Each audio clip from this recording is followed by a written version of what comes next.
Esta conferencia comenzará a grabarse. Hola, buenas tardes. Bienvenidos a los asistentes a este nuevo webinar que organiza el Colegio de Geólogos. Bueno, os voy a explicar primero por qué hemos invitado a Guiomar Calvo que nos dé esta charla. Y es que mi marido me regaló este libro que aquí tengo, que se ve aquí, hace unos meses, porque sabiendo que me gustaría, pero que me gustaban mucho los temas de historia de la ciencia. Y la verdad, cuando empecé a leer, me di cuenta que lo había escrito Guiomar. Ya conocía a Guiomar desde que ya era jovencita, sobre todo porque le había seguido muchos artículos que había escrito en de Remetálica, una revista de la Sociedad Española de Defensa del Patrimonio Geológico y Minero, y ya sabía que escribía bien, y luego tenía más ocasiones, en otras ocasiones, profesionalmente de conocerla, y sabía que era una chica realmente muy brillante. El libro, la verdad, nos ha encantado, me ha gustado mucho a mí, me ha gustado, le ha gustado mucho también a mi marido que luego lo ha leído y es muy ameno y lo recomiendo, la verdad, está en todas las librerías importantes de España y se lee en un santiamén, es divertido, habla sobre la mineralogía del arsénico, sobre la historia de su descubrimiento, sobre la historia de sus usos, sobre todo, y sobre los usos, y luego también tiene una parte de el caso de envenenamientos y hasta de novela negra, que lo hacen francamente ameno. Voy a explicar un poco la biografía para que sepan quién es Guiomar, ¿no? Guiomar Calvo Sevillano es geóloga, es licenciada en geología y también es doctora en energías renovables y eficiencia energética, convención internacional por la que se le concedió el premio extraordinario de doctorado por la Universidad de Zaragoza. En la actualidad es profesora de la Universidad Internacional de La Rioja y también colabora como investigadora del área de ecología industrial del Instituto CIRCE, en Zaragoza, en la que lleva colaborando desde el año 2011. Su línea de investigación es sobre los materiales que se emplean en las tecnologías renovables y en renovables. Ha participado en proyectos sobre el agotamiento del capital mineral desde un punto de vista termodinámico, el consumo eficiente de materias primas y también la economía circular. Asimismo, es coautora de más de 30 publicaciones, de las cuales 12 son artículos en revistas de citación. Todas ellas están relacionadas con el uso de recursos naturales, tratando de evaluar la pérdida de capital mineral causada por la extracción intensiva de materiales. También ha participado en numerosos congresos de carácter nacional e internacional, difundiendo los resultados obtenidos. Su primer libro como divulgadora científica es Historia del arsénico. Y ahora, aparte de hablar del contenido del libro, nos va a hablar sobre el arsénico, que por esto la hemos invitado. Pues va, adelante, Guiomar. Vale, pues eso, pues muchas gracias, Esther, por tu presentación. Y bueno, efectivamente, aunque mi campo de investigación es otro, la verdad, pues bueno, vengo aquí a hablaros del arsénico, que es un elemento que, bueno, ya iremos descubriendo a lo largo de la presentación, que realmente tiene una historia de lo más colorida, ¿vale? Entonces, bueno, sí que quiero hacer una pequeña introducción, ¿vale? Pues de la línea temporal del arsénico. Pues nos encontramos ya el arsénico ya desde la edad del bronce, en el bronce arsenical, que era un bronce que, bueno, que probablemente se empezó a fabricar este tipo de bronce con arsénico porque en su momento vieron que al emplear los minerales de cobre que tenían un poquito de arsénico obtenían unas armas que tenían unas propiedades que eran mejores que las que tenían hasta el momento. Con lo cual, pues ya desde ese momento, desde la edad del bronce, se conoce el uso de este elemento.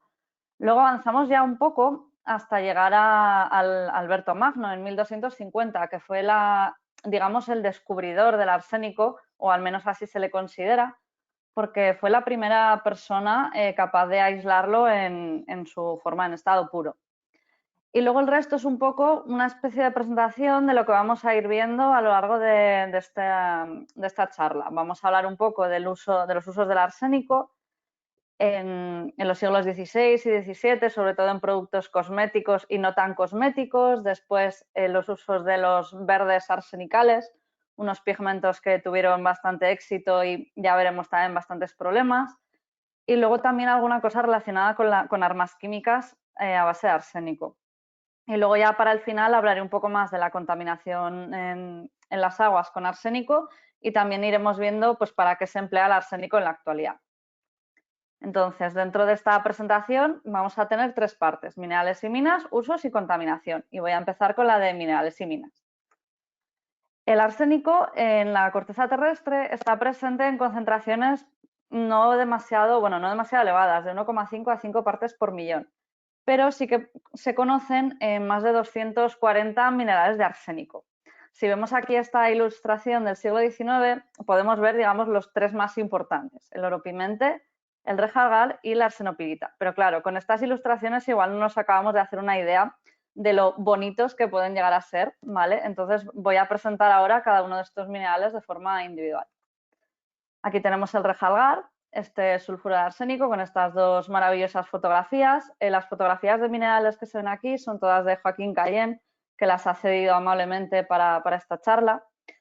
Y bueno, ¿cuál era el uso principal de este mineral del arsénico, del rejalgar, en el pasado? Fundamentalmente, precisamente por su color tan llamativo, se empleaba como pigmento, que era lo que se denominaba en aquel momento, lo que se conoce en los escritos como sandáraca. Ya lo mencionan Plinio el Viejo y Estrabón en sus escritos. De hecho, se llega a mencionar que trabajar en estas minas en las que se extraía rejalgar era uno de los peores trabajos que se podía tener. De hecho, enviaban allí a esclavos y gente, pues eso, a cumplir trabajos forzosos, porque eran lugares muy peligrosos, precisamente por el arsénico que había en las minas.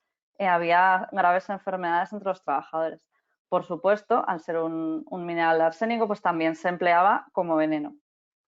En el caso del oropimente, que en este caso pues ya vemos que es también de un color muy amarillo y su propio nombre ya nos lo indica, ¿no? En latín, del auripigmentum, de la mezcla entre las palabras oro y pigmento, y también tenía un uso bastante similar al rejalgar. Pues por un lado, pues como veneno, en este caso pues se conocen usos para envenenar puntas de flecha, y por otro como pigmento amarillo. De hecho, se han conservado distintos papiros egipcios que se sabe que se ha empleado este mineral.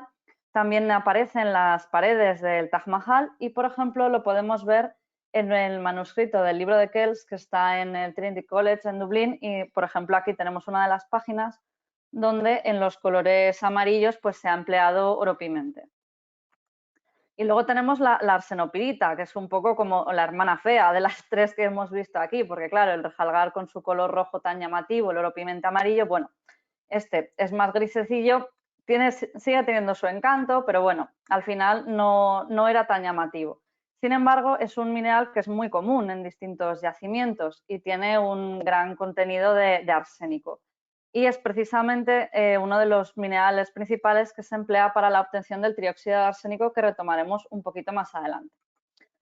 Pero vamos a ver algunos otros minerales de arsénico que, a pesar de no utilizarse como fuente de este elemento, en realidad pues son también muy vistosos y he querido incluirlos aquí para ver algunos de esos más de 240. Por ejemplo, tenemos aquí la eritrina en un lado, que es un arsenato de cobalto, también con un color así rojo bastante bonito, y la hutchinsonita, que es un sulfarsenuro de talio y plomo. Y otros dos minerales, pues la guacabayasilita, que como su propio nombre nos indica, ¿vale? Se descubrió por primera vez en Japón y por eso tiene un nombre así tan característico, que son esos pelillos amarillos que se ven ahí, que es un sulfuro de arsénico y antimonio.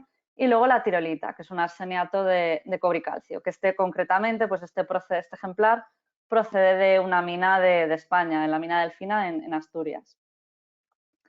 Y bueno, he mencionado ya el trióxido de arsénico, digamos que es el producto comercial o principal que contiene arsénico.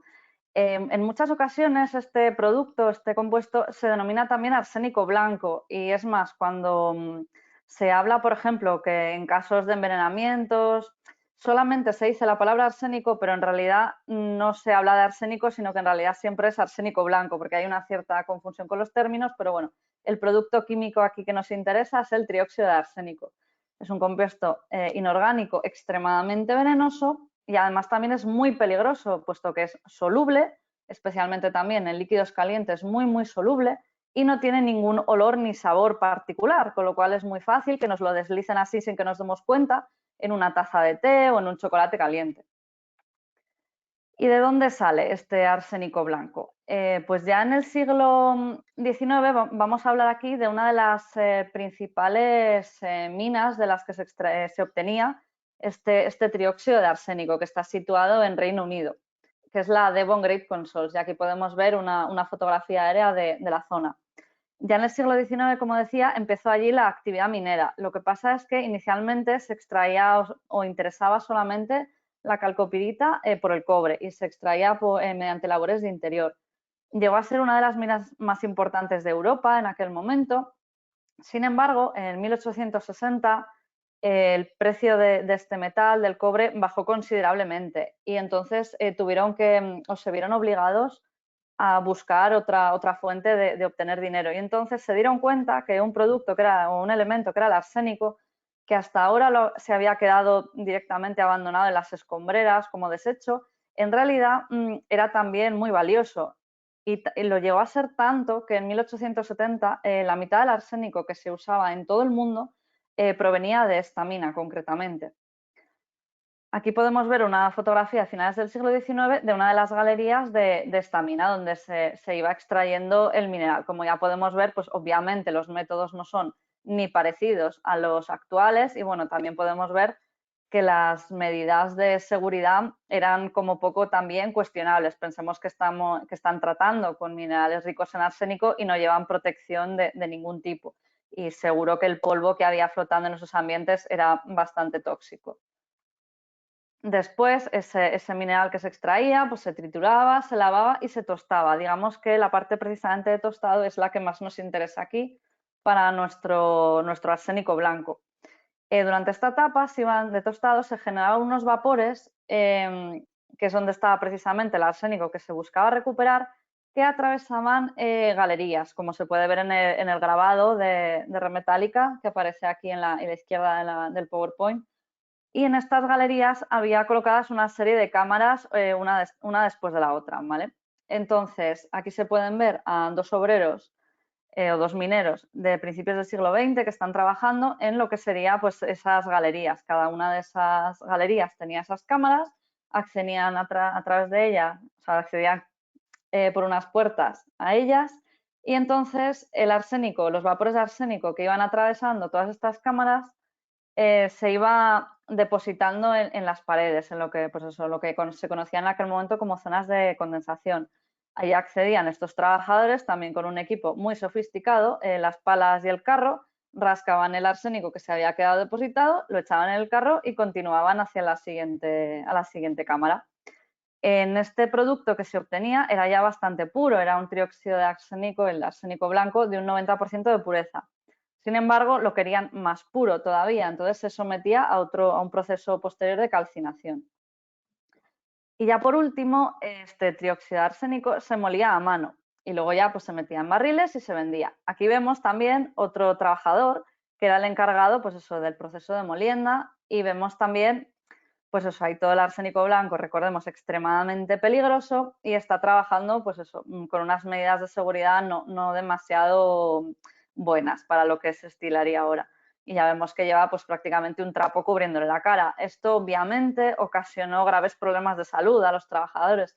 De hecho, hubo varias revueltas y fue un tema que se comentó bastante en la prensa, pero bueno, al final se les dieron ciertas ventajas sociales y sanitarias y bueno, al final el asunto quedó un poco ya en el olvido. ¿Cómo está esta mina hoy en día? Bueno, pues la podemos ver aquí. Es una mina que forma parte del patrimonio de la humanidad, concretamente es dentro del grupo del paisaje minero de Cornualles y del oeste de Devon. Y pues bueno, sí que se pueden observar algunos restos de estas cámaras o galerías con cámaras de condensación al fondo, algunos restos de los molinos y bueno, nos ayuda un poco a hacernos una idea de cómo era en aquel entonces. Obviamente no se extraía solamente arsénico, por mucho que produjera la Devon Great Consols, había minas y refinerías de arsénico en muchos otros países. Por ejemplo, aquí tenemos una postal antigua de las minas de La Bellière en Francia, que he puesto ahí también el mapa para situarnos un poco en dónde estaría en Francia. Inicialmente, pues eso, era un yacimiento de oro y plata, que era realmente lo que les interesaba extraer, era lo que era rentable económicamente hablando. Pero también tenía, pues obviamente, arsenopirita y en esa arsenopirita encontramos el arsénico. Se descubrió a finales del siglo XIX y estuvo en actividad unas cuantas décadas y se producía otro de los productos estrella, aparte del arsénico blanco, el ácido arsenioso. Por supuesto, en España también encontramos lugares donde se produjo arsénico en cantidades bastante importantes. Ya a finales también del siglo XIX se encontraron sulfuros ricos en arsénico en el Valle de Ribes y pocos años después empezaron a explotarse a gran escala. Todo el material que se extraía, digamos, en esas minas se transportaba a una fábrica que estaba ya más cerca del mar. Y allí se producía pues ya el arsénico blanco, el ácido arsenioso. Si hemos visto que la Devon Great Consols era más o menos responsable de la mitad del arsénico que se consumía, en el caso de esta fábrica de Badalona era aproximadamente el 15% a nivel mundial, que aunque no es lo mismo, sigue siendo una cifra bastante relevante en el panorama general. Por supuesto, en España también hubo otras muchas minas o intentos de aperturas de minas para recuperar ese arsénico, en las provincias de León, en Salamanca, en Asturias o en Gerona. Y esta es un poco la imagen de la producción actual del arsénico entre los años 2000 y 2020. Lo que se puede ver es que prácticamente es China la que se encarga o la que es responsable de gran parte de esta producción. Pues, por ejemplo, en el año 2020, un 75% del trióxido de arsénico se produjo en China. Ya no estamos hablando tanto de rejalgar oro, pimienta, todo eso hoy en día no tiene sentido. Producir arsénico a partir de esos minerales se obtiene sobre todo a partir del procesado de minerales de cobre, de plomo, donde el arsénico aparece ahí acompañándolos. También hay otros países, por supuesto, donde se producen ciertas cantidades. Ahí vemos Chile, que en los años 2000 algo pues tuvo también cierta importancia, o Marruecos y Perú. Entonces, ahora vistos ya los minerales y minas de arsénico, tanto digamos más del pasado y actuales, vamos a ver para qué se empleaba todo ese trióxido de arsénico o todo ese arsénico en general, porque eran muchas toneladas. Uno de los primeros usos, aparte del bronce arsenical que hemos visto, o uno de los usos más populares, era como veneno. Claro, al final el arsénico es muy tóxico, no me voy a cansar de repetir eso porque es un elemento extremadamente tóxico en ciertas dosis considerables que vamos a ver. Entonces, uno de los primeros venenos arsenicales así más conocidos es la cantarela, que lo usaron, entre otros, pues la familia Borgia, para alterar un poco líneas sucesorias o para convertirse en papa, bueno, en fin, todas estas historias oscuras que encontramos en el pasado. Ya en el siglo XVII se empezaba a comercializar un producto llamado aquatofana, que aunque se vendía como cosmético, digamos, en realidad fue creado para matar a personas, porque era un compuesto también muy tóxico, con una gran cantidad de arsénico, además de otros compuestos, y que se echaban unas gotitas en la comida, unas gotitas en el café, y poco a poco, pues eso, así te deshacías de maridos maltratadores, de una mujer para irte con el amante, bueno, cosas así bastante también singulares. Y, por supuesto, en Italia, pues esta moda continuó, y también en el siglo XVIII encontramos lo que se llamaba el licor de vinagre blanco, que también contenía una gran cantidad de arsénico y que tenía exactamente este mismo objetivo. No solo encontramos venenos con arsénico, también se hicieron diferentes tónicos y medicinas cuya base era este producto. Uno de los más conocidos es el tónico de Fowler, que lo creó Fowler, precisamente por eso lleva el nombre, en 1786. Este tónico se empleaba para curar prácticamente cualquier enfermedad que se os pueda ocurrir, desde la malaria hasta el asma, pasando por la leucemia. Cualquier enfermedad se podía tratar con el tónico de Fowler. Había que tomarse unas gotitas disueltas en agua o en vino, que siempre parece que saben mejor las cosas con vino. Y bueno, fue un producto bastante popular. De hecho, estuvo presente en distintas farmacopeas europeas, incluida también la española. Y llama la atención que, pese a su contenido en arsénico y que en la botella pone que es también tóxico, pero bueno, estuvo a la venta hasta bien entrado en 1950. Por supuesto, en España, además del tónico de Fowler, hubo otros muchos productos que también contenían arsénico. Después de todo, el arsénico pues, te daba vitalidad, o te hacía rejuvenecer, o te mejoraba la piel. Era ideal, o sea, era un elemento ideal para tratar cualquier cosa. En este caso, pues vemos el Dinemon, que es un producto español, y que también servía para lo mismo, para debilidad muscular, anemia, alergias, vamos, que cubría todo el espectro de cualquier enfermedad que pudiera tener la gente. Además de estos tónicos, pues también había aguas medicinales, y en este caso aquí he puesto la propaganda del balneario de La Bourboule en Francia, que también pues, se hizo popular en su momento, puesto que las aguas tenían cierto contenido en arsénico y de hecho lo vendían como que era algo extremadamente beneficioso. De hecho, ya vemos la publicidad de la botella con esos dos jóvenes jugando al tenis y al golf, como que tomar esas aguas te revitaliza y que es muy bueno para ti. Ya se conocía desde hace bastantes siglos antes la presencia de aguas arsenicales allí, pero realmente este balneario tuvo su máxima actividad, digamos, durante el siglo XX.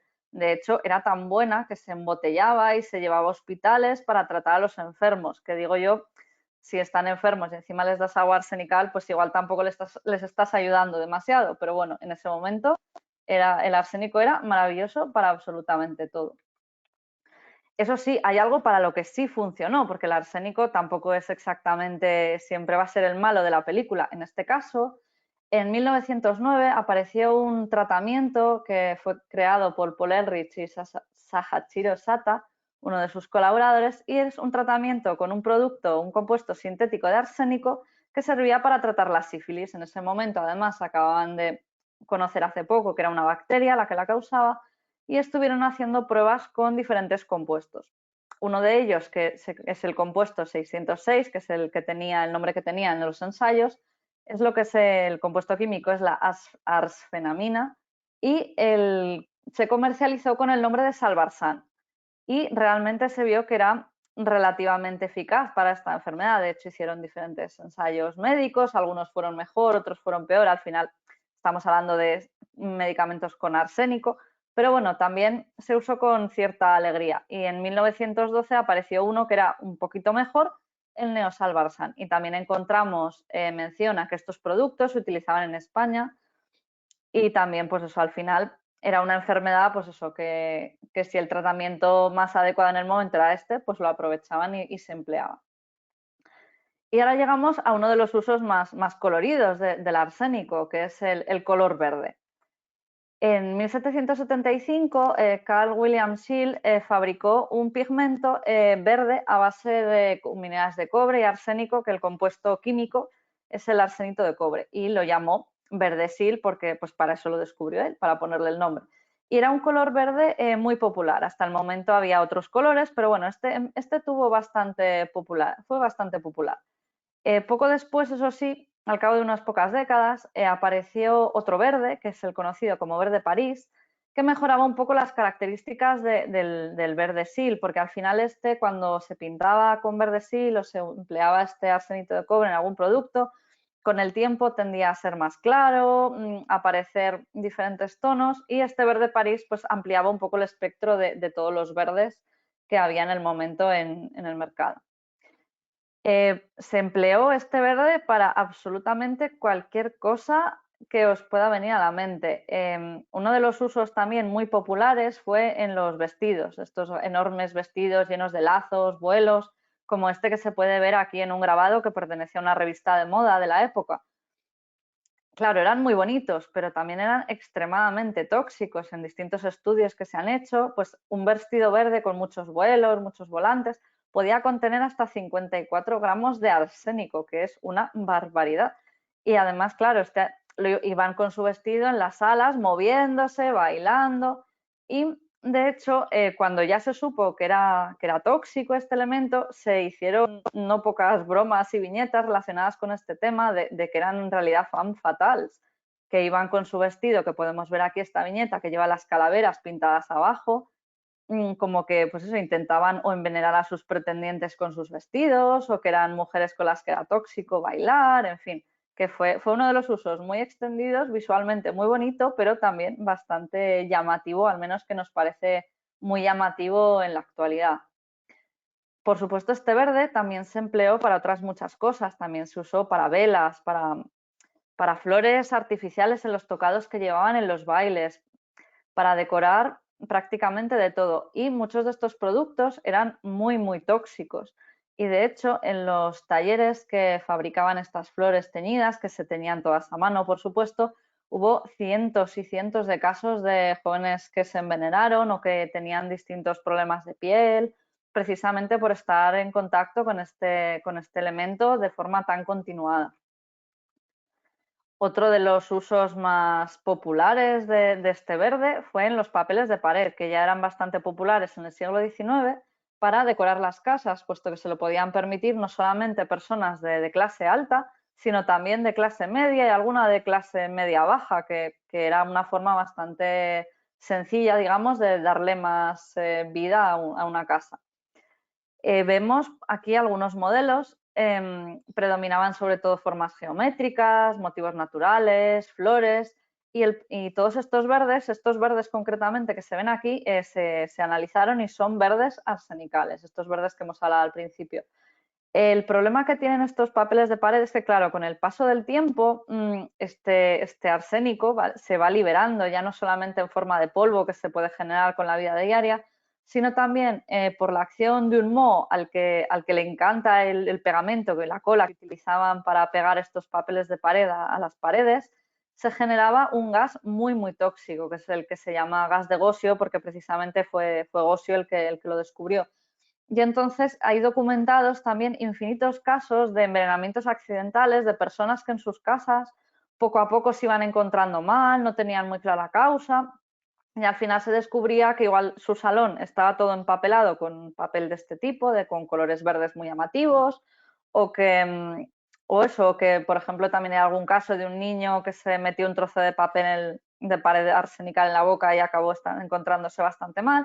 Y bueno, incluso esto llegó hasta las altas esferas, puesto que en una de las recepciones de la reina Victoria, en el Buckingham Palace, se dieron cuenta de que una de las habitaciones que tenían estaba también empapelada con este papel de pared arsenical y lo mandó retirar, lo cual hizo también que muchas otras personas se animaran a hacerlo en sus casas, puesto que si era la reina Victoria lo había hecho, es que era algo que había que hacer.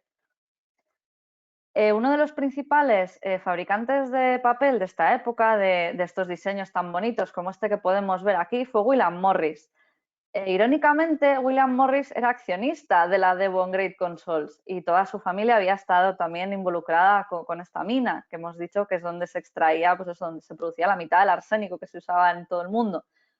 Entonces, claro, realmente no está muy claro hasta qué punto le interesaba que se vendiera, que no se vendiera, pero bueno, en cualquier caso, William Morris tuvo una estrecha relación con este elemento, tanto en la parte, digamos, minera, como en la parte de sus usos. Y de hecho, estos papeles de pared son tan populares que hay distintas casas que los comercializan hoy en día, por supuesto, ya totalmente libres de arsénico. Hemos hablado hasta ahora sobre todo de Europa, pero obviamente estos minerales no aparecen solamente en estas zonas y se empleaba un poco por todas partes. Entonces he querido aquí incluir unas pequeñas pinceladas de Asia. Aquí vemos una silografía de Hokusai, que es famoso por otras, pero bueno, esta también es bastante conocida.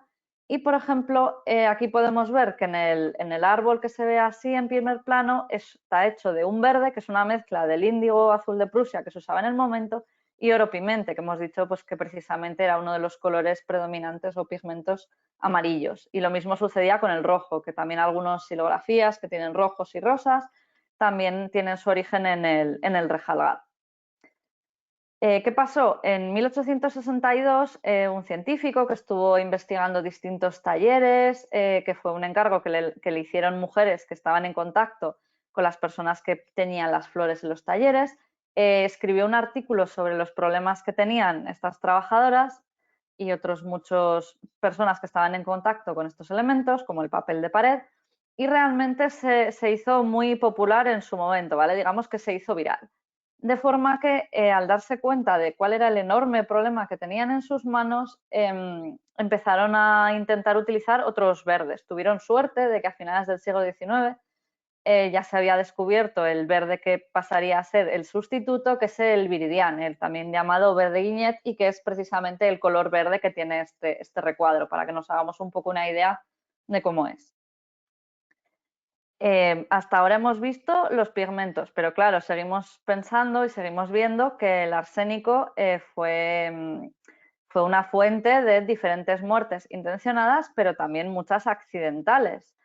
De hecho, se empleó como arma letal en tantos crímenes, sobre todo perpetrados por mujeres, que en el Reino Unido se llegó a considerar una auténtica plaga y se intentó limitar la venta del arsénico a personas decentes y respetables, lo cual descartaba por completo a las mujeres en aquel momento. Hubo muchísimas protestas porque, claro, eso no era muy presentable ni siquiera en aquel momento, y al final pues solamente lo que se hizo fue que se tenía que llevar un registro, los farmacéuticos y boticarios que vendían estos productos tenían que llevar un registro para ver quién lo compraba por si sucedía algo, pues para poder trazar quién lo había comprado y alegando qué.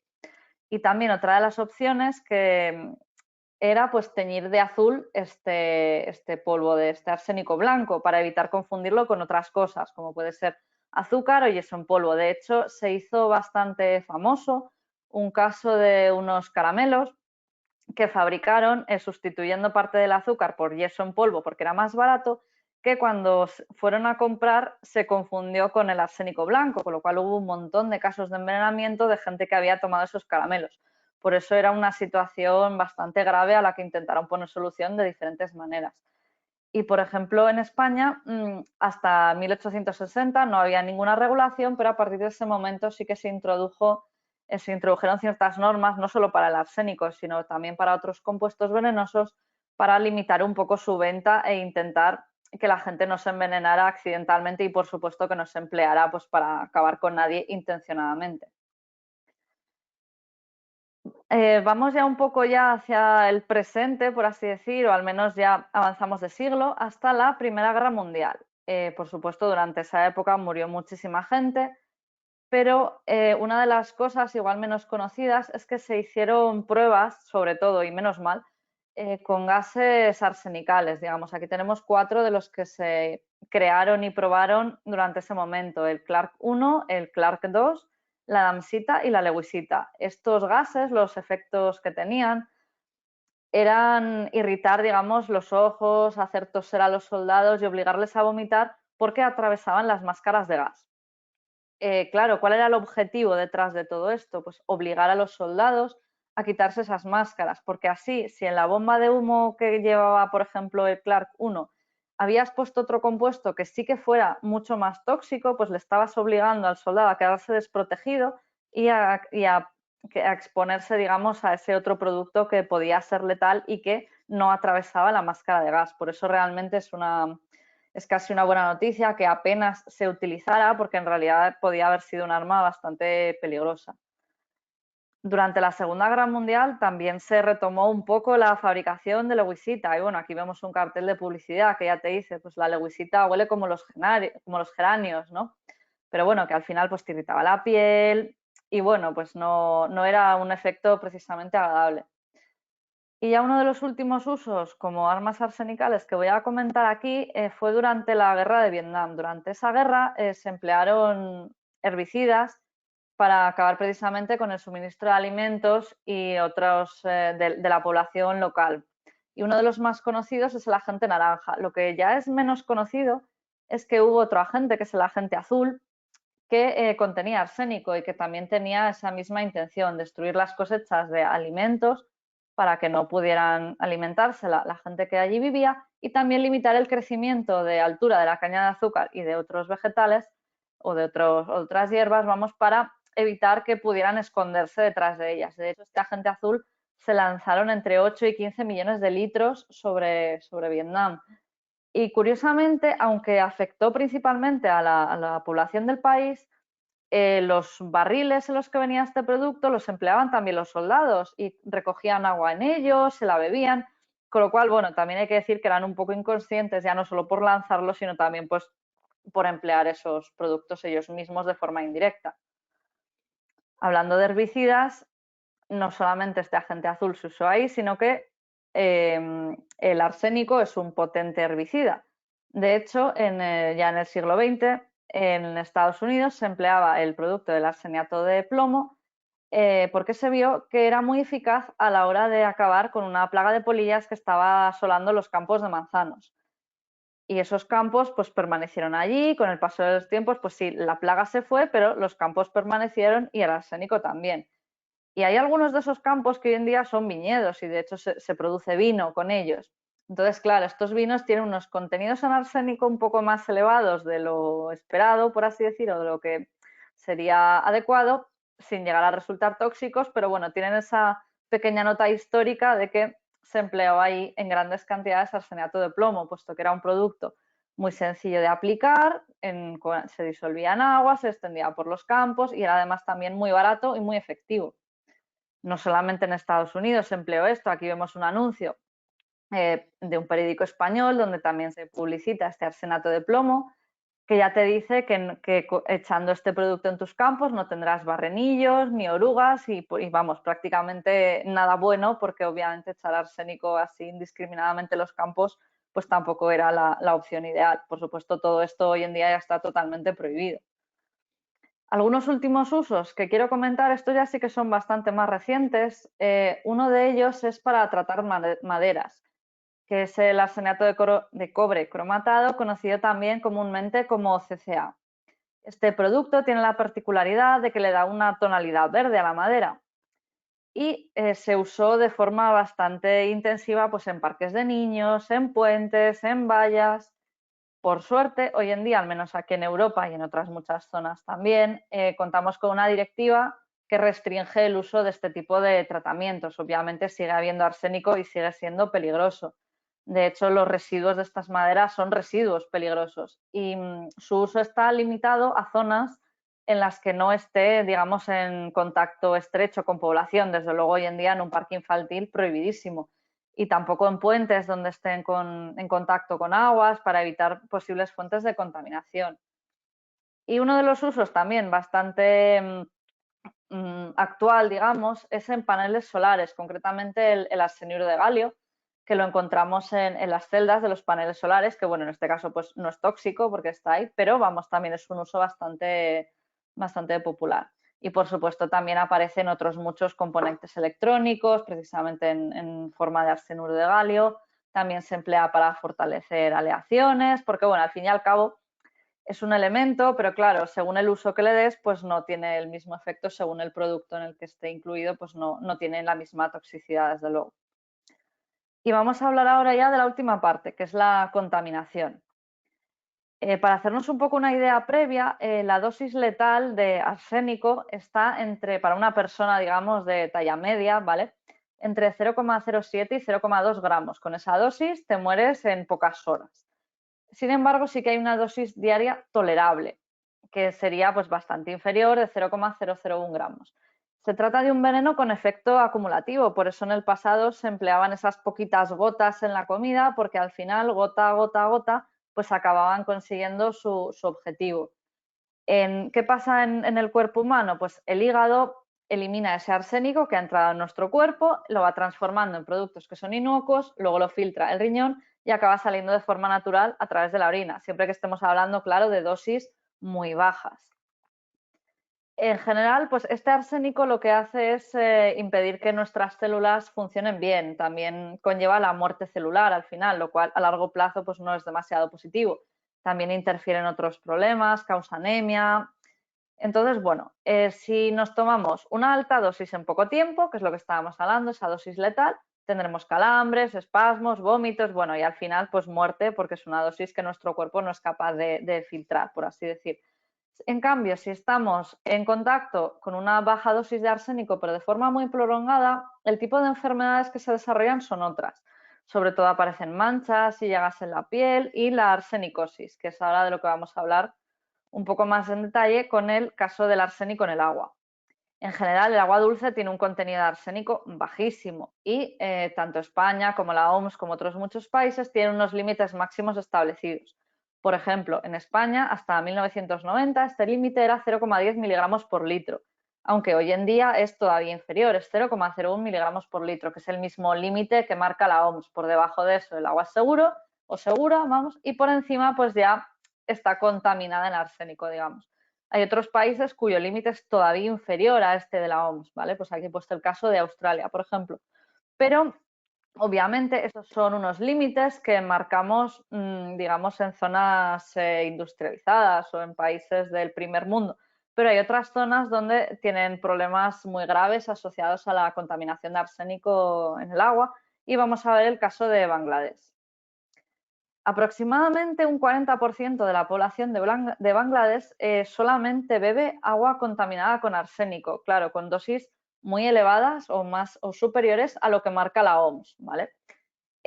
Antes o hace unas décadas el agua de consumo procedía exclusivamente de aguas superficiales. Esto generaba muchísimos problemas de salud, puesto que al final eran aguas estancadas, había enfermedades como el cólera, la disentería, que generaban muchísimos problemas tanto a adultos como a niños. Una de las soluciones que se implementó en aquel momento, o las distintas ONGs, construyeron una serie de pozos con tuberías, que era directamente una tubería clavada en el suelo a cierta profundidad, de la que se sacaba el agua subterránea, y hasta el momento pareció funcionar, disminuyó mucho enfermedades que estaban asociadas precisamente a esta exposición de baja dosis y largo tiempo que hemos dicho del arsénico. Por ejemplo, aquí vemos una fotografía donde se ven unas manos de una persona que tiene las características manchas en la piel que produce la arsenicosis. Y la pregunta aquí es, ¿de dónde viene este arsénico de estas aguas superficiales? A lo largo de los años ha habido diferentes teorías y la que se acepta hoy en día es la que os voy a comentar aquí un poco. Entonces, estamos en Bangladesh, en la zona norte están los Himalayas, y entonces la teoría es que según se van erosionando los materiales que son ricos en hierro y van yendo hacia el sur, digamos, hacia aguas abajo, se van cargando en arsénico, porque los óxidos de hierro tienen afinidad por arsénico y lo van acumulando. Cuando estos oxidróxidos de hierro están en aguas pobres en oxígeno, como por ejemplo en aguas subterráneas, pues eso es un ambiente reductor y este arsénico se libera y termina directamente en el agua, que es a través precisamente de ese agua donde llega luego a las personas, a los consumidores. Por supuesto, aquí vemos un plano un mapa de Bangladesh y dónde estarían las zonas donde hay unas concentraciones de arsénico más elevadas, ¿vale? Por supuesto, están en la zona sur, y si hemos dicho que el límite de la OMS era de 0,01 miligramos por litro, que es un límite relativamente bajo, en Bangladesh este límite se multiplica por 5, porque ya saben que sus aguas tienen mucho más arsénico que el que marca la OMS, ¿vale? De hecho, en los análisis que se han ido haciendo, se vio que un 26% de estos pozos que habían puesto las ONG y otras muchas organizaciones superaban este valor de 0,05. Claro, esto en las ciudades no es tanto un problema porque tienen canalizaciones, captan agua de acuíferos más profundos, tienen plantas de tratamiento incluso, pero el problema es en las zonas pobres, donde hay pueblos que tienen un pozo o dos y ya está. Entonces, os presento aquí dos de las posibles, no soluciones, pero bueno, sistemas que se emplean en estas zonas. La que se ve abajo es un sistema de colores, simplemente. En cada uno de estos pozos se coloca una placa, pues en azul, cuando el contenido en arsénico es inferior al límite de la OMS, es de 0,01 miligramos por litro de arsénico. En el caso del límite establecido por Bangladesh, si es inferior a 0,05 miligramos de arsénico por litro, sería verde, y cuando es rojo, pues ya es que no es apto para el consumo.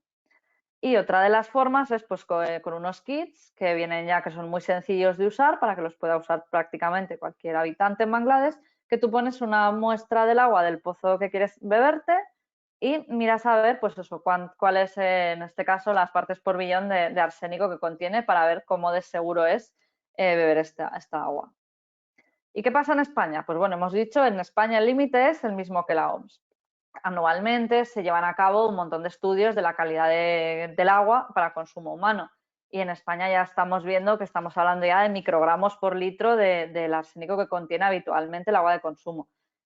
Dado que esta agua de consumo se analiza continuamente, si en algún momento se detecta que en alguna zona o en algún acuífero este nivel es superior al límite seguro, digamos, se corta el suministro de agua. Eso ya ha pasado en algunos puntos en la Comunidad de Madrid, me consta que ha sucedido, pero se para, simplemente ese agua no se consume y se espera hasta que vuelva a bajar a límites seguros. Luego ya por último, una de las cosas, uno de los lugares donde nos vamos a encontrar el arsénico es en la comida. Hemos visto las aguas, pues ahora toca ver la comida. Y lo vamos a encontrar fundamentalmente en dos maneras, en compuestos inorgánicos y en compuestos orgánicos. Entonces, este arsénico inorgánico, digamos, ¿dónde lo vamos a encontrar? Pues lo vamos a encontrar fundamentalmente en el arroz.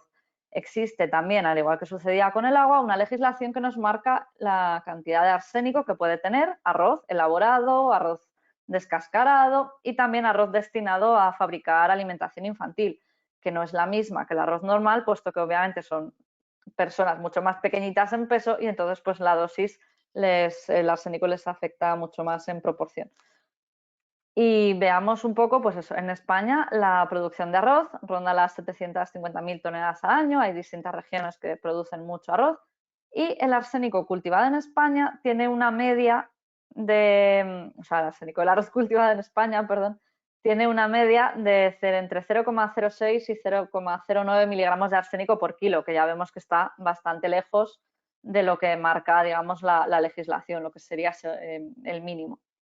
Pero esto en otras zonas es un problema, por ejemplo en Bangladesh o en algunas zonas de Asia.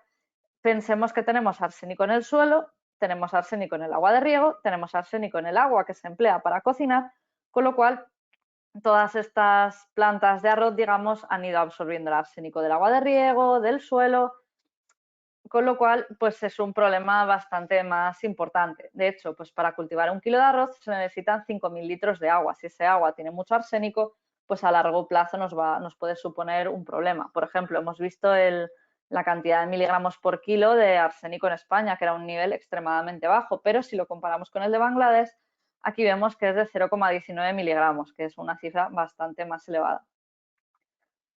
Y luego ya otro ejemplo, ¿no? Los compuestos orgánicos. Desde 1970, que es cuando se empezó a estudiar un poco este tema, se encontraron varias docenas de compuestos orgánicos de arsénico que proceden sobre todo, o los encontramos sobre todo en organismos marinos, puesto que estos seres viven en el agua de mar, van concentrando el arsénico que encuentran y entonces es por eso que el marisco, las algas, los peces pueden contener cierta cantidad de arsénico en forma sobre todo de arsenobetaína y esto tampoco llega a suponer un problema, pero sí que es más llamativo en los lugares donde se tiene una dieta rica en marisco, como por ejemplo Japón, puesto que en análisis hechos a personas que ingieren mucho marisco sí que se ve que eliminan bastante arsénico a través de la orina, pero de nuevo al ser un compuesto orgánico no es tan tóxico y se elimina de forma bastante rápida, con lo cual no llega a suponer un problema tomarse una gran mariscada un día en la playa cuando se pueda.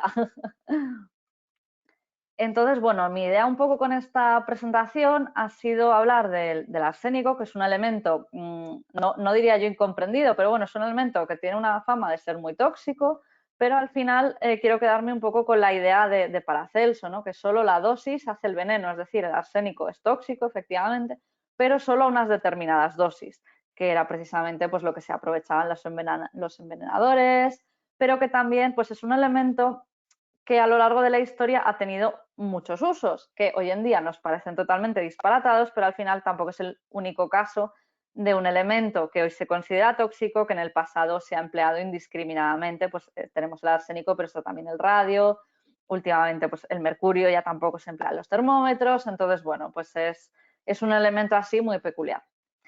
Y con esto, bueno, sí que quería terminar aquí, pues como ha comentado Esther al principio, todo esto que he ido contando está más o menos reflejado en este libro de Historia del Arsénico, pero también hay muchísimas otras cosas que no he querido contar por falta de tiempo.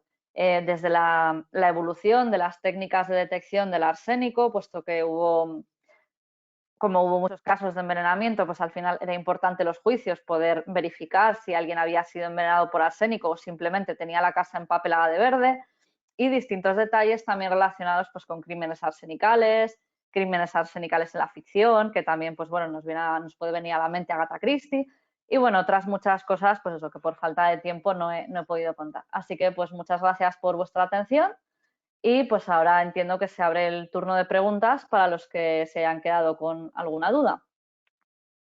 Muchas gracias, Guiomar. Pues sí, abrimos el turno de preguntas, que por favor las hagan en el chat y entonces ya les daré la palabra para que lo formulen en voz alta. Y bueno, y otra vez, para que sepan que venda el libro y no, pero que se haya quedado con ganas, y sobre todo de los casos de envenenamiento, que son morbosos y muy divertidos, porque se compre el libro, que pasado mañana lo harán un descuento. Y yo tenía dos cosas, una anotación que me ha hecho gracia cuando has empezado con Alberto Magno, que casualmente es el patrón de los geólogos, lo sabías, y de los químicos. Sí, claro. Que definió el arsénico y mira por dónde es nuestro patrón. Y Sí. luego bueno, que en España siempre la contaminación es natural, ¿no? Por arsénico, siempre es un tema Sí. de las zonas que ya tienen más las cosas estas del sur que hay por Madrid y todo. Mm. Sí, ¿no? Es ese, ¿no? Sí, sí, sí. A ver, yo entiendo que es un poco lo que hemos visto en los Himalayas, ¿no? Al final todo el arsénico, vamos, las aguas van arrastrando lo que se encuentran a su paso. Si se encuentran rocas ricas o con más arsénico que en otras zonas, pues es inevitable que acabe ahí. Pero claro, eso sí que hoy en día, pues eso, tenemos una normativa muy estricta que impide que nos podamos beber eso, por suerte. Pero claro, en otras zonas, por desgracia, no es así.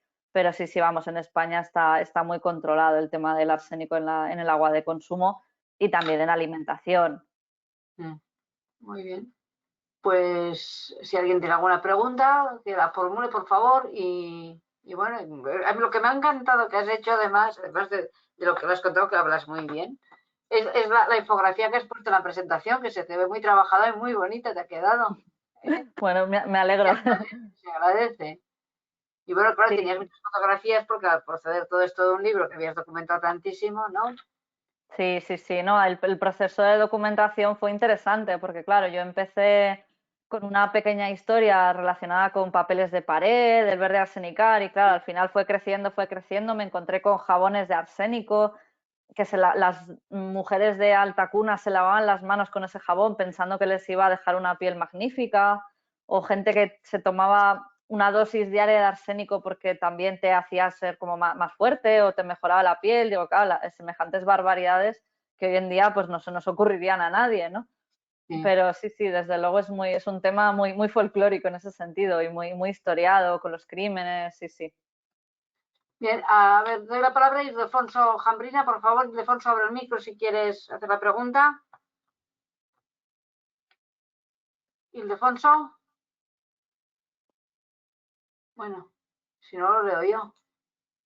Bueno, Ildefonso pregunta, Ildefonso no, bueno, ¿a qué sería debida la contaminación por arsénico de los acuíferos de la cuenca del Duero? ¿Qué papel tiene sobre su explotación? Bueno, pues concretamente sobre los de la cuenca del Duero, la verdad es que no lo sé, no lo he estudiado, no me hago una idea exactamente de dónde viene ese arsénico y pues y eso qué sucede con la explotación de esas aguas. La verdad es que no lo sé. Yo solo entiendo pues eso, que igual que sucede en Madrid, ese agua se analiza constantemente, diariamente, horariamente y que se intenta pues eso, que el agua, que ese agua contaminada no llegue hasta nuestros grifos. Bien, bueno, yo sé que Madrid yo creo que es de las Arcosas, está, me parece, pero igual me Sí, confundo. por eso digo que el material concreto la verdad es que no lo sé, pero vamos, que Tiene algo de arsenopirita y a ver, sí. José Luis, no sé si quieres hablar, José Luis. Bueno, te comenta que es instructiva y entretenida la presentación. Recuerdo la divertida comedia negra, Arsénico por compasión, protagonizada por Cary Grant. Es verdad. Sí, de hecho, precisamente tanto la película como la obra en la que está basada se comentan en este libro, en el capítulo del arsénico en la ficción, porque la verdad es que es bastante peculiar y entretenida esa historia, sí. Bueno, Patricia, si Patricia quiere formular la pregunta en voz alta, que abra el micro. Hoy me falla, siempre quiere hablar la gente. Patricia. Hola, buenas. ¿Se me oye? Sí, sí. Estaba viendo en la presentación que el arsénico se acumula y sabía también que, si no me equivoco, también se acumula el arsénico en el cuerpo. Sí, Y si es cierto, aunque las concentraciones a nivel legislativo son muy pequeñas, ¿eso no podría intoxicar lo mismo o en cierta parte ese arsénico se elimina si es tan pequeña?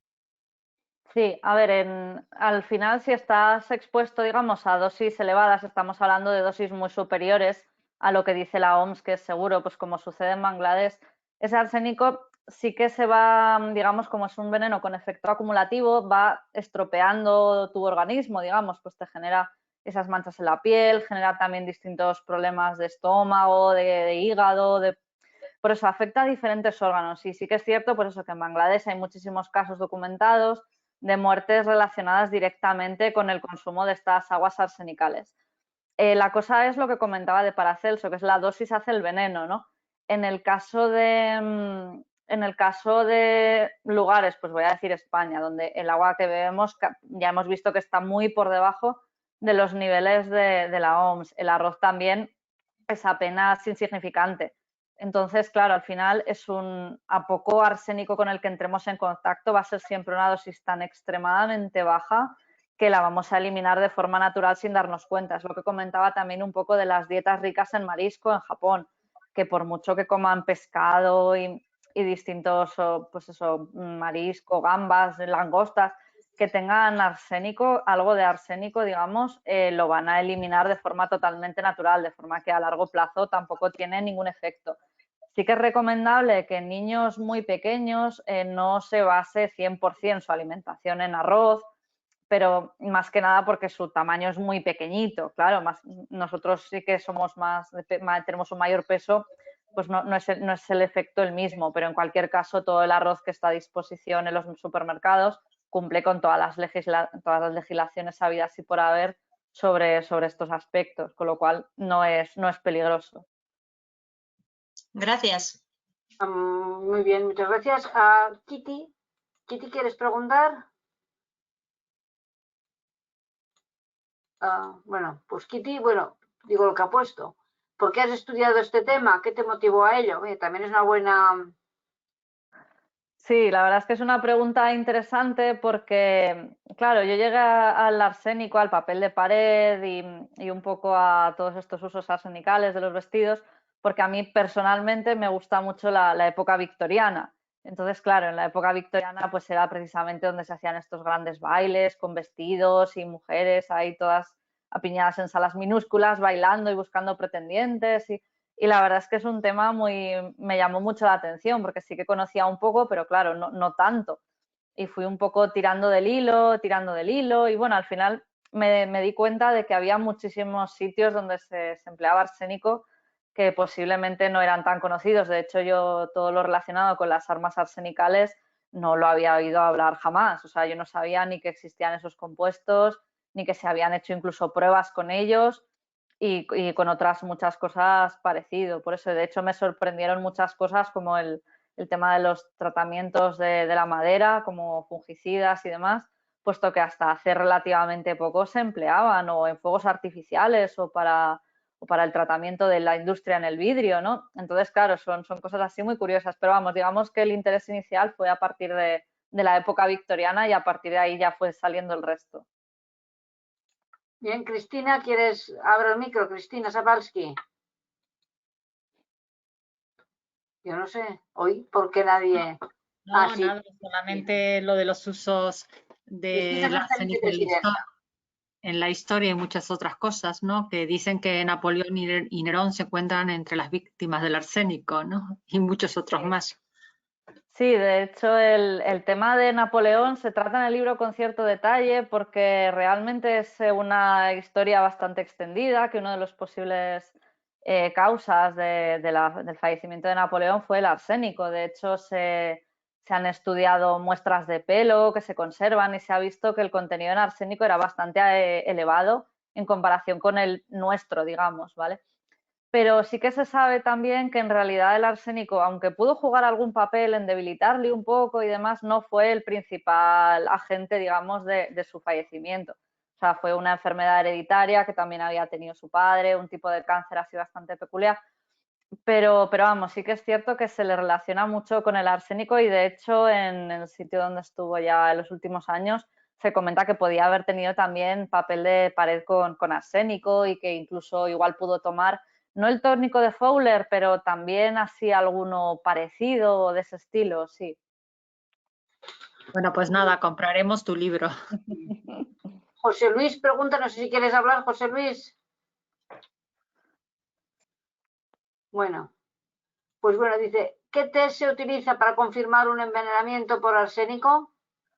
Hombre, hoy en día hay muchísimos métodos mucho más modernos de los que, pues eso, de los que se utilizaban antes, que obviamente no tenían nada que ver. Pues ahora mismo el procedimiento actual a día de hoy para ver si una persona ha sido envenenada por arsénico o no no te sé decir exactamente todas las etapas que se siguen, pero vamos, se analiza el contenido arsénico del pelo, de la orina, de muestras de estómago, todo eso pues para ver si realmente se contiene arsénico.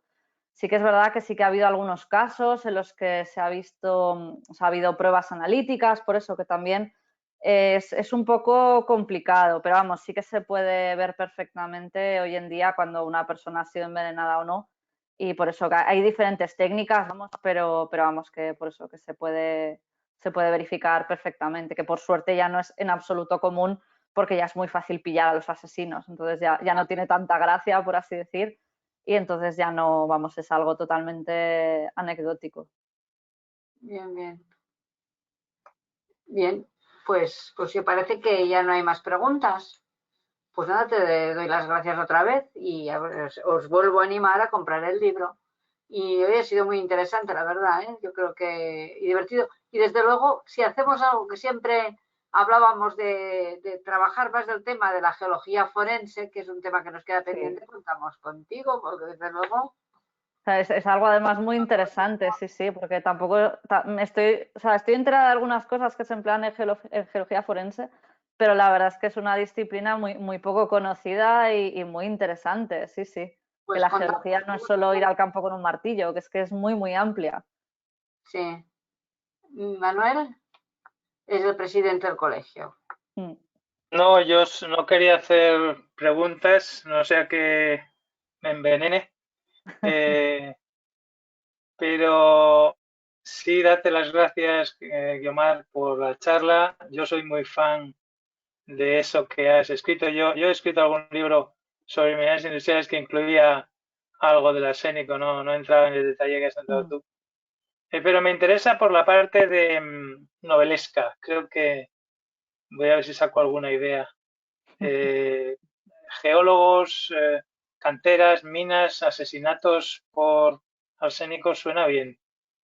Sí, desde luego. Suena mal, o sea, como que bien, suena fatal. Hombre, No, suena prometedor, claro.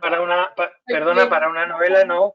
Claro, para una novela ficción. Para una Aquí todo es novela ficción. se presta a que el detective o detective mujer, porque no resulta que no hay detectiva, ya lo siento, pues aunque ahora creo que la quieren crear, pues se puede utilizar, o sea, sabiendo estas cosas que tú cuentas en el libro, se puede saber qué pensaría un detective al ver determinados análisis, etcétera, etcétera. Entonces, no sé, o no sé si lo haría, porque primero hay que saber si ese señor lo han matado con arsénico o lo han matado de un tiro en la cabeza, aunque el tiro en la cabeza se vería antes, pero quiero decirte que sí, que no sé si se entraría en el tema del arsénico cuando la causa de la muerte pues es más violenta, pero bueno, este es un tema interesante. Sí, hay alguna historia de Agatha Christie donde el arsénico aparece un poco de refilón sin llegar a ser el culpable, pero sí un sospechoso, digamos, sí. Ahí. Eso es lo que yo digo, que siempre que alguien tenga arsénico en el cuerpo te puede permitir pensar en eso para distraer la atención del lector. Sí. Y luego al final, en realidad es el oro en las botas y la caída desde un helicóptero lo que era la causa de la muerte. No, que hablas también en el libro de un caso de, bueno, en 1700 y pico, de un chaval que puso una piedra de una muerte de arsenopirita, me acuerdo que era, o no sé qué era, un mineral de arsénico y que envenenó a la familia en una tinaja donde bebían agua. Al final con el arsénico, claro, al final no todos son envenenamientos intencionados, también ha habido muchos accidentales, pues el caso que comentas de un niño va por el campo, coge una piedra, la pone en un jarrón o en una olla donde están calentando agua, se la beben todos y acaban todos un poco mal. Claro, por eso digo que al final hay diferentes tipos de dietas. Además, ya sabéis que la arsenopirita es un índice de tema de oro. Efectivamente, pues, sí. La arsenopirita y el oro van ligados, fácil cocer un... Sí, esto me gusta. Tomo nota de todo esto. Así van saliendo ideas. La arsenopirita es el oro de los tontos, así lo llaman. Pero no sé si en tu libro, si el la pirita o así, pero en tu libro, no sé si comentas algo también sobre la deshidratación que produce el arsénico, porque imagino que también era utilizado en el antiguo Egipto para las momias, ¿no? ¿O no hay nada? Pues sí, efectivamente. Es que claro, en esta presentación tampoco me he querido extender mucho, pero en los procesos de embalsamado, de disecado de animales, el arsénico era un producto que se empleaba también con mucha frecuencia. De hecho, hay museos hoy en día que todavía conservan animales disecados también en época victoriana, siglo XIX, principios del XX, que tienen cartelitos de cuidado que esto es peligroso porque se empleaba un producto a base de arsénico. Sí, sí. Vale, un tema bonito también. Sí, sí, sí. Desde luego, ya digo que el arsénico, desde luego, cualquier uso que se nos pueda ocurrir, probablemente ya se ha inventado. O sea, es muy curioso, sí, sí. Muy bien. Oye, ¿actualmente se usa como pesticida? ¿Cuál era el uso actual? Porque El uso actual fundamentalmente en aleaciones, en electrónica, el arseniuro de galio. Por eso en temas de herbicidas y pesticidas eso está ya archiprohibido, porque al final... Es mínimo ese consumo. ¿Perdona? ¿Que se ha cortado? El arseniuro de galio debe ser mínimo ese consumo. Sí, sí, sí, desde luego. Es más sobre todo para aleaciones y algunas cosas de electrónica, pero vamos, desde luego nada que nos pueda contaminar o intoxicar de ninguna forma, ni siquiera remotamente. O sea, ni como matarratas se usa ya. Hombre, como matarratas es igual, no sé yo si es legal todavía, no vaya a ser que luego lo uses para un fin que no debas, pero en ese caso concreto no lo sé. En el pasado sí que se empleaba como matarratas y en los papeles de matar moscas y demás. En la actualidad yo supongo y espero que eso también esté prohibido, porque también se utilizaba para asesinar, extrayendo ese arsénico de ahí, que desde luego la gente ha hecho muchas filigranas a lo largo de la historia para envenenar a la gente. Vale, muy bien. Bueno, pues yo creo que ya basta y muchísimas gracias otra vez, Guiomar. Vale, oye, pues encantada y eso, espero que los que compréis el libro os guste y muchas gracias por invitarme para dar esta charla. Vale. Muy bien, enhorabuena, chao. Vale, gracias, hasta luego. Espera, Adiós, que vayas. enhorabuena. Sí, sí.